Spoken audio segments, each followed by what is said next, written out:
Cloud computing और cloud storage दोनों में क्या डिफरेंस होता है, आज के इस वीडियो के अंदर ये कंफ्यूजन दूर करेंगे। अगर आप भी जो है इसके बारे में डिटेल में जानकारी चाहते हैं तो वीडियो को एंड तक जरूर देखिएगा। मेरा नाम है मंजीत सिंह और आप देख रहे हैं आपका अपना चैनल टेक गुरु मंजीत। और अगर आप जो है अपना आईटी इंफ्रास्ट्रक्चर का नॉलेज एनहेंस करके 5 फिगर्स की सैलरी पर मंथ विड्रॉ करना चाहते हैं तो नीचे डिस्क्रिप्शन के अंदर जो है एक लिंक दिया गया, उस पर क्लिक करें, एक फॉर्म ओपन होगा, उस पर डिटेल भरें, सबमिट कर दें, एक थैंक यू पेज आएगा, थैंक यू पेज पे आपको मिलेगा एक व्हाट्सएप का ग्रुप, वहां पे आपने ज्वाइन कर लेना है। और हर फ्राइडे को फ्री वर्कशॉप होगा आईटी इंफ्रास्ट्रक्चर के लिए, तो वहां पे जो है आप पूरी जानकारी लीजिए। अगर आपको जो है लगे कि आपको इस नॉलेज को गेन करना चाहिए तो वहीं से आप एनरोल भी कर सकते हैं। तो चलिए बढ़ते हैं हमारे आज के इस वीडियो की तरफ में, जो कि है क्लाउड कंप्यूटिंग और क्लाउड स्टोरेज दोनों में क्या डिफरेंस होता है। तो इन दोनों को समझने से पहले ये समझ लेते हैं कि क्लाउड किसे कहते हैं। सो क्लाउड जो है जनरली हम बात करते हैं, हमें जब लगता है क्लाउड के शब्द को सुनते हैं तो हमें लगता है कुछ बादल हैं, तो इन बादलों को हटाते हैं और समझ लेते हैं कि कॉन्सेप्ट क्लाउड क्या है। यानी कि क्लाउड का मतलब हम किसी भी एप्लीकेशन को या किसी भी तरह की कोई भी सर्विस को हम खुद होस्ट नहीं कर रहे हैं, फिजिकली हमारे पास वो अवेलेबल नहीं है, लेकिन हम किसी थर्ड पार्टी से उसको इंटरनेट के जरिए रिमोटली कहीं पर भी एक्सेस करके उसको यूज कर रहे हैं। वो अपने पर्सनल के लिए हो सकता है, अपने बिजनेस के लिए हो सकता है। तो ऐसी सर्विसेज को हम क्लाउड कहते हैं।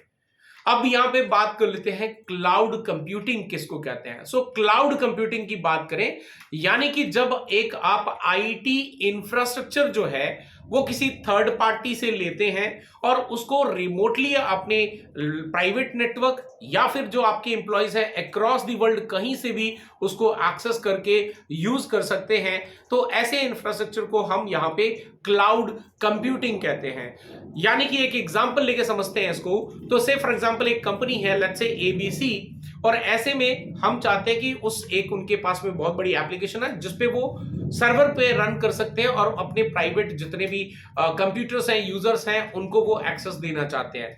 अब अगर उस एप्लीकेशन को उन्हें होस्ट करना है तो डेफिनेटली उनको एक सर्वर की रिक्वायरमेंट होगी।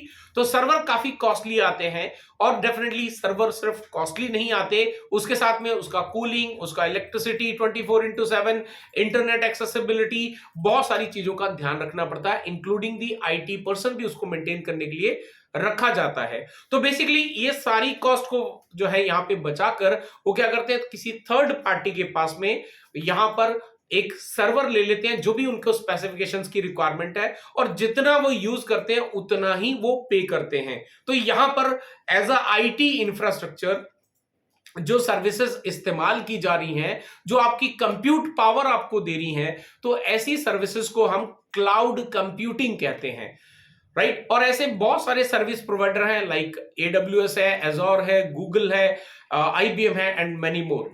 अभी बात कर लेते हैं अबाउट द क्लाउड स्टोरेज। अब जैसे कि हमने क्लाउड कंप्यूटिंग के अंदर देखा जिसमें हमें एक कंप्यूट की पावर मिल रही है, लाइक हमें कंप्यूटिंग पावर मिल रही है, वो क्लाउड कंप्यूटिंग कहलाता है। लेकिन यहां पे स्टोरेज की बात करी जा रही है।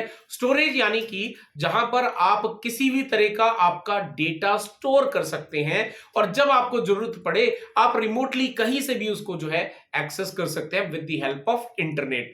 तो ऐसे में जो आपका डेटा है वो आपका फाइल्स हो सकती हैं, आपका जो है मीडिया फाइल्स हो सकती हैं, यानी कि वीडियो फॉर्मेट हो सकता है, ऑडियो फॉर्मेट हो सकता है, टेक्स्ट हो सकती है, इमेजेस हो सकती हैं एंड मेनी मोर, राइट। तो इन सभी फाइल्स को जो है अगर आप अपने डिवाइस में रखते हैं, तो से फॉर एग्जांपल अब आपके पास में जो है वहां पे कहीं फायर इंसिडेंट हो गया या फिर कोई अदर नेचुरल कैलामिटी हो गई, तो ऐसे में आपका जितना भी डेटा था या फिर जो भी आपकी सर्विसेज थी वो सारी कोलैप्स कर जाती हैं। जब हम क्लाउड का हेल्प लेते हैं तो यहां पर कई सारे हमें बेनिफिट्स मिल जाते हैं कि अगर किसी ऐसी लोकेशन पे जहां पे हमारा डेटा पड़ा हुआ है तो वहां पर अगर किसी भी तरह का फायर इंसिडेंट हो जाता है या कोई नेचुरल कैलामिटीज हो जाती हैं, इवन दो हमारा डेटा सेफ होता है और हम कभी भी उसको एक्सेस कर सकते हैं, क्योंकि यहां पर एक रिडंडेंसी जो है वो डिफाइन करी जाती है। अगर एक लोकेशन पे कोई प्रॉब्लम है तो सेकंड लोकेशन जो है वो आपकी प्राइमरी डिफाइन हो जाती है और वहां से आपका जो डेटा है या जो भी आपकी सर्विसेज हैं वो आपके लिए अप एंड जो रनिंग कंडीशन में आपको मिल जाती हैं। सो गाइस, आई होप कि दोनों के बीच का जो डिफरेंस है वो आपको समझ में आ गया होगा। क्लाउड कंप्यूटिंग, यानी कि जहां पे आपको कंप्यूट की पावर मिल रही है, लाइक आपको सर्वर्स की रिक्वायरमेंट है, राइट, आपको कंप्यूटर्स की पावर की रिक्वायरमेंट है, लेकिन आपके पास में जो डिवाइस है, ऐसे फॉर एग्जांपल एक छोटा सा एग्जांपल और लेते हैं, लेट्स से कि आपके पास में जो कंप्यूटर है उसमें रैम कम है, लेकिन अब आपको जो फंक्शन परफॉर्म करना है उसके लिए रैम की ज्यादा रिक्वायरमेंट है, तो अब अपने फिजिकल डिवाइस को अपग्रेड करना बहुत डिफिकल्ट है।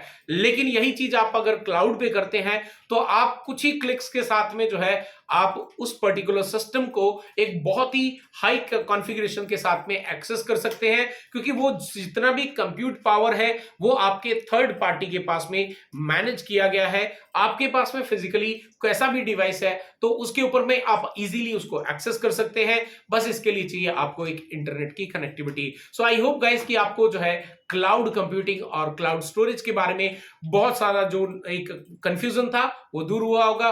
फिर भी अगर आपके पास कोई भी डाउट है, कोई सवाल है, do let me know in the comment section. और अगर आप जो है इंफ्रास्ट्रक्चर का नॉलेज एनहेंस करना चाहते हैं उसका भी डिस्क्रिप्शन लिंक में दिया गया है। और मैं मिलता हूं आपको एक और अमेजिंग वीडियो के साथ। Till then stay safe, good bye.